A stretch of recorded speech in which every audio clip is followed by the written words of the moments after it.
अस्सलाम वालेकुम वीवर्स, कैसे हैं आप। उम्मीद करती हूँ कि सब ठीक होंगे और अपना और अपने प्लांट्स का और अपनी फैमिली मेम्बर्स का बहुत अच्छे से ख्याल रख रहे होंगे।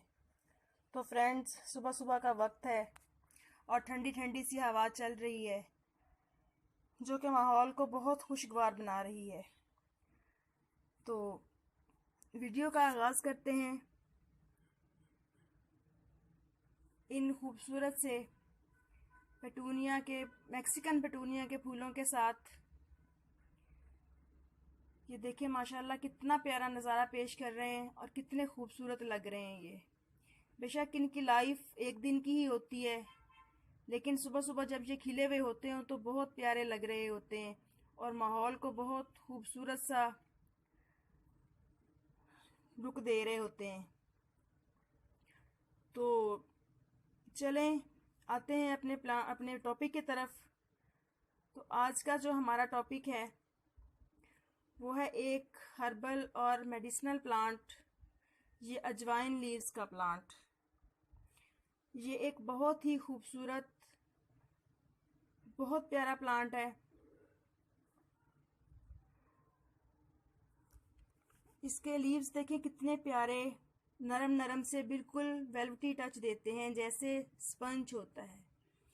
और इनके पत्तों के नीचे बैक साइड पे छोटी छोटी सी बुर्सी होती है, तो वो भी बहुत खूबसूरत लगती है और बहुत प्यारे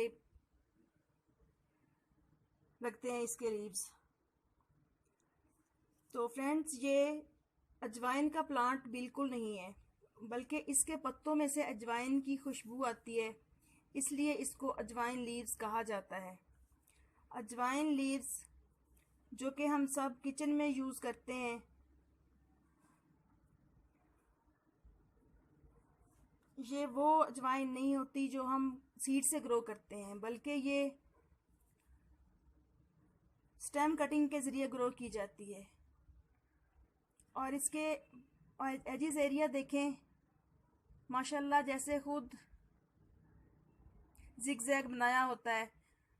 बनाने वाले ने कितनी खूबसूरती से, कितनी कारीगरी से इन प्लांट्स को बनाया है, इसके पत्तों को बनाया है कि इंसान देखता ही रह जाता है। और कितने प्यारे लगते हैं ये। तो बात कर रहे थे कि ये वो अजवाइन नहीं है जो हम किचन में यूज़ करते हैं। जो दाने दाने से होते हैं वो प्लांट जब हम ग्रो करते हैं, वो एक तो वो सीड से ग्रो होता है, दूसरा वो बिल्कुल सौंफ के प्लांट से मुशाबहत रखता है। उसी तरह से धागे नुमा उसकी शाखें और पत्ते होते हैं, नाजुक नाजुक से। तो इसके चौके पत्तों में से खुशबू आती है, तो ये देखें बिल्कुल मिंट की तरह से इसके पत्तों के निकलने का स्टाइल है। और इसको इंडियन बोरिज भी कहा जाता है और मैक्सिकन मिंट भी कहा जाता है। तो इसके लीव्स के निकलने का स्टाइल भी बिल्कुल पुदीने की तरह है। और इस प्लांट की मेडिसिनल वैल्यू बहुत ज़्यादा है। ये बहुत सी अद्वियात में इस्तेमाल होता है और हर्ब के तौर पे भी काफ़ी इस्तेमाल किया जाता है। ये बच्चों के पेट के कई अमराज में इस्तेमाल होता है। बाज़ात बच्चों के पेट में दर्द वगैरह हो जाता है। इसके अलावा फ्लू में, नज़ला वगैरह में इस्तेमाल किया जाता है। और दांतों में दर्द और कैविटी वगैरह हो तो भी इसका इस्तेमाल बहुत बेहतर होता है। और शुगर और ब्लड प्रेशर के मर्ज़ में भी इस्तेमाल किया जाता है इसे। और सर दर्द हो तो इसे एक दो पत्ते लेकर यूं हाथ में अच्छी तरह से मसल के तो माथे पे अच्छी तरह से मसाज करें चंद मिनट, तो सर दर्द में काफ़ी अफाका होता है। और इसकी खुशबू भी बहुत प्यारी होती है जो कि बहुत अच्छी लगती है। और जिस जगह ये प्लांट पड़ा हो वहाँ काफ़ी सारे एरिया में इसकी खुशबू फैली होती है जो कि फ़ज़ा को बहुत खुशगवार बना रही होती है। और ये प्लांट चूँकि एक सुकुलेंट फैमिली से ताल्लुक़ रखने वाला प्लांट है, तो इसलिए इसके पानी की रिक्वायरमेंट जो होती है वो बहुत ज़्यादा नहीं होती, बल्कि कम पानी में ये बहुत अच्छा ग्रोथ करता है। और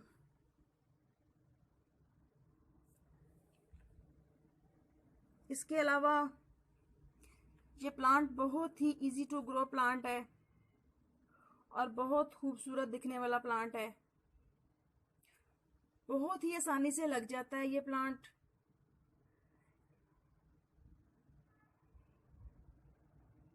इसकी बस आप इस तरह से कोई एक ब्रांच ले लें, इस तरह कैंची से कट कर लें या आप हाथ से उतार लें। तो इसको लगाने के लिए इसके नीचे के चंद लीव्स रिमूव कर दें ताकि सोयल के कांटेक्ट में ना आए और फंगस वगैरह का कोई ख़तरा ना हो। तो इसको लेके यूं तो आप किसी भी तरह की मिट्टी में लगा दें। ये देखें, ये कटिंग लेके तो इसको हम ये छोटा सा होल बना के उसमें रख के तो साइडों से अच्छी तरह से दबा दें आहिस्ता आहिस्ता हल्के हाथ से।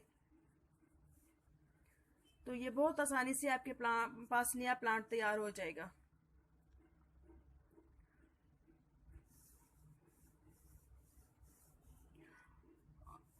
बस करना कुछ भी नहीं होता इसको ग्रो करने के लिए, और इसके लीव्स के ज़रिए भी इसकी ग्रोथ स्टार्ट हो जाती है। बस उसके लिए आपको वेल ड्रेन सॉइल लेनी होगी।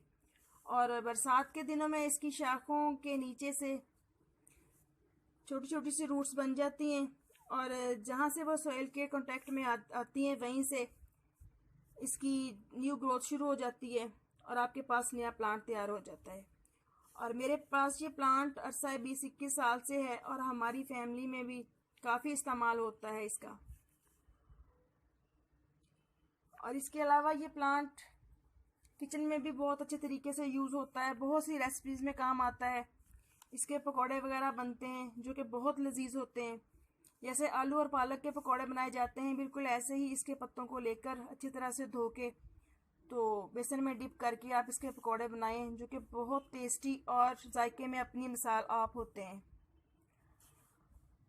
और ये प्लांट हर जगह सरवाइव कर जाता है, जैसे धूप में भी चल जाता है और छाँव में भी चल जाता है।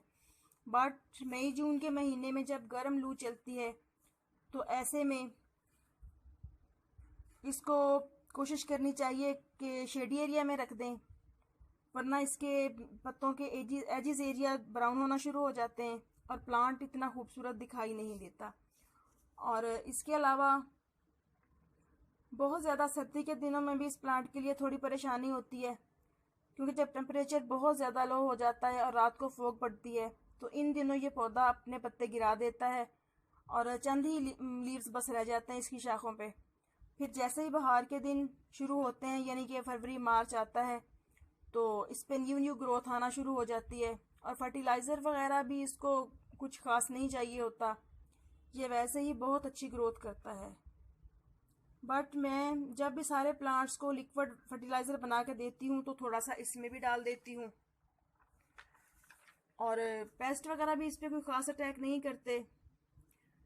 बस जब कोई पेस्ट आपको इस पर नज़र आए तो इसको हाथ से गिरा के उठा के मार दें या इस पर आप नीम ऑयल का स्प्रे कर दें, क्योंकि इसकी स्मेल ऐसी होती है कि पेस्ट को पसंद नहीं होती वो। तो इसके अलावा मैंने ये प्लांट बहुत सी जगहों पे लगाया हुआ है, छोटे बड़े किसी भी पॉट में लगा दें, हैंगिंग बास्केट में लगा दें। हैंगिंग बास्केट में लगा हुआ भी ये बहुत खूबसूरत लगता है। और प्लास्टिक के पॉट में लगाएं, क्ले पॉट्स में लगाएं, किसी में भी लगा दें, आराम से चल जाता है। तो चलें मैं आपको दिखाती हूँ कि मैंने इसको कहाँ कहाँ लगाया हुआ है। ये देखें, ये एक मनी प्लांट का प्लांटर है मेरे पास, इसकी शाख टूट गई थी काम करते हुए मेरे से, तो मैंने इसमें ग्रो कर दी। तो ये भी प्लांट काफ़ी अच्छा चल रहा है मेरा। और ये एक छोटा सा प्लांटर है, शायद मैंने पहले भी दिखाया है ये आपको। तो 2-3 कटिंग्स छोटी छोटी सी मैंने इसमें लगाई थी जो कि अच्छे से चल गई हैं। और इधर दिखाती हूँ आपको, ये मेरा फुनेक्स पाम का प्लांटर है। तो काम करते हुए मेंटेनेंस का ये शाखें टूट गई थी मुझसे, तो एक मैंने इसमें लगा दी। देखें माशाल्लाह काफ़ी अच्छी चल रही है।